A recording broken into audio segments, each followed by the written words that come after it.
So the Hulk, Deadpool, and Gamora walk into a bar. That's about as far as I got into this intro. Netflix is the Atom Project from the director who brought you Free Guy and some of your favorite Stranger Things episodes is a time travel tale action adventure that will make you go, Adam! What? So fly with me to the year 2050 as we take a deep dive into the story, explain its time travel mechanics, and puppies. If you listen closely, the first song that plays is the 1966 hit Give Me Some Lovin'. It's an apt title because almost every character in the film is missing love in some form or another. Young Adam and his mother Ellie have lost their father and husband respectively, and Big Adam has lost his wife Laura. This intro sequence also introduces us to these two Adams, who coincidentally are both being chased and beaten up in their respective times. Ever since his dad died, young Adam has been acting out in school, getting into fights, and accruing multiple suspensions. It's a cry for help and puts a strain on his relationship with his mother. I've seen babies bigger than me. I don't understand you. Dad would. He did not just...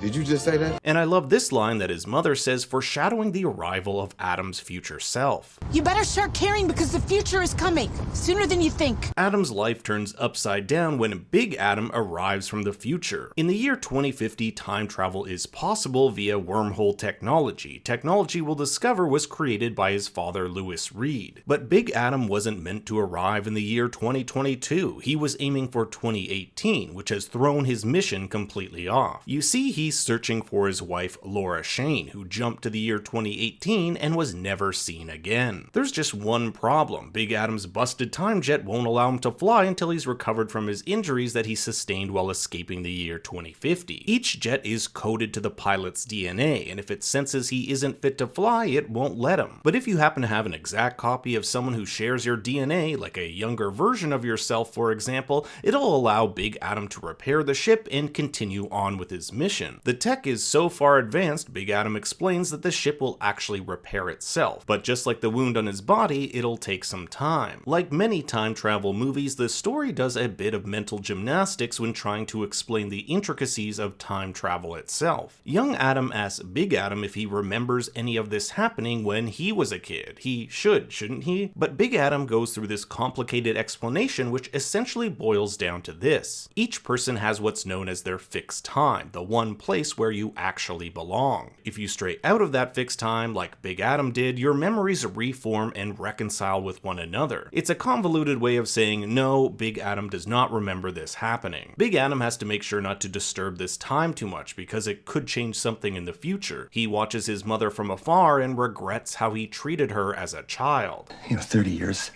You still get sick to your stomach every time you remember how you treated her now. But why was young Adam so mean to his mother? It actually stems from her mother's misguided belief that she needs to be strong for her son in the face of such a tremendous loss. The loss of her husband and father to young Adam. You think you're being strong for him, and the problem with acting like you have it all together is he believes it. But what young Adam really needs to see is his mom being vulnerable, grieving for her husband, not bottling it up and moving on to a new man when she knows she isn't ready. We know Ellie still hasn't gotten over the death of her husband. It's been a year and a half and she still hasn't taken out his clothes. If she can communicate her feelings better with her son, then maybe they can repair their relationship. He doesn't hate you.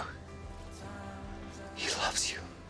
More than he knows. It's about 33 minutes into the movie that we meet our villain, Maya Sorian. She's been going back in time to collude with her younger self in order to solidify her place in the future. This means buying stocks and making connections with key players. But going back in time to change the future is a big no-no, and it was Adam's wife, Laura, who found out about Sorian's tampering with time. When Laura went back to 2018, Sorian planted a bomb on her jet, essentially trapping her in that time. So it's a big surprise to Adam when he's saved by her in the year 2022 because she's been living in that time for years. What was a few days for him has been 4 years for her. With Sorian's men hot on their tails, the crew knows there's only one solution to make everything right and save the future. They have to stop time travel entirely. And that can only be done if they go back in time and stop their father, Lewis Reed, from inventing it in the first place. Laura essentially holds off Sorian's men while the two Adams take the now repaired jet back to 2018. 2017. And back in 2018, or what I like to call the pre-plague days, Lewis gives a lecture and says this interesting line. Physics is a slog. It's a slog. We are meant to work on problems that our children will solve. His son is literally solving the problems his physics created. But when the two Adams tell their father about this disastrous future, he seems more invested in the scientific ramifications of their actions here than the problem itself. You're always more interested in the universe than you were your own son. Big Adam holds resentment towards his father for being an absentee dad, but it's young Adam who tells him this isn't true. His dad was there for him, coming home late at night, tired from a long day, and still playing catch with him. It's just that Big Adam finds it easier to be angry at his dad than sad about him being gone. I think it's easier to be angry than it is to be sad.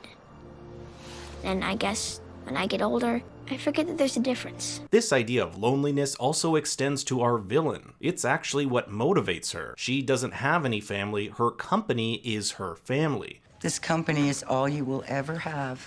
It's your family. So if time travel is destroyed, it essentially destroys everything she's worked for, and All that loneliness would have been for nothing. Lewis also struggles with being a father, feeling like he's not good enough. His whole life he's had to be the smartest, most capable person in the room, and this extends to him being a father. He feels like he should be perfect in that too, but fails to understand that his son... He doesn't need perfect. He just needs you. In order to stop time travel for good, they need the algorithm used to stabilize the wormholes. If they don't get that, then Saurian can just build another particle accelerator, the device used to create these holes. And there are only two copies of this complex mathematical equation, one in Lewis's head and the other in the, get ready for this, infinitely shifting plasma-containing algorithm hard drive. Get that drive, save the world. Lewis has access to the accelerator because back in 2018 he's still friends with Saurian. It's his machine, she's the one who funds it. They retrieve that hard drive, but future Saurian has taken a hold of young Adam, who I guess they've just left to wait outside. She holds him hostage in exchange for the drive, but when young Adam bumps her, her gun goes off and hits the accelerator, essentially starting this thing's version of a meltdown. Anything that's metal gets sucked into it, and I liked how they used this device for some cool action moves, like when Adam bashes this soldier's face in with his own armor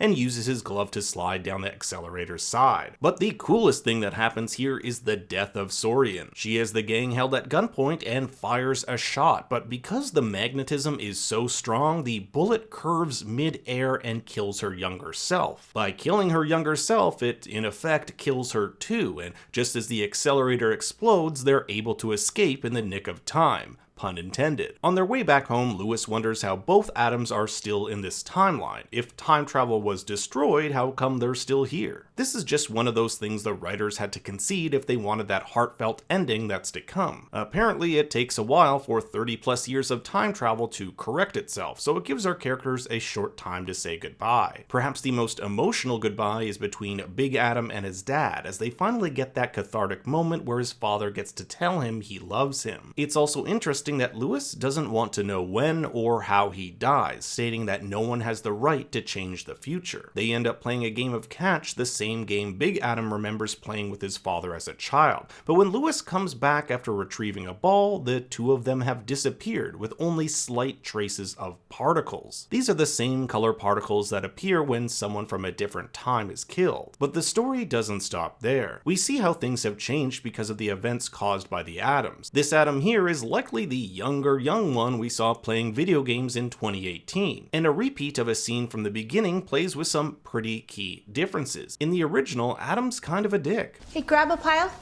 Sorry, I gotta get to my room to think about what I've done. Call me if you need me. I won't. But in the new timeline, Adam hasn't been suspended from school in that fight he got into. Hey, grab a pile, would ya?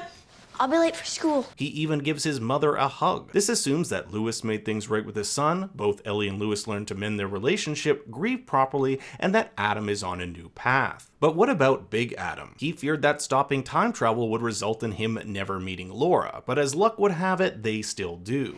I'm lost. Not anymore.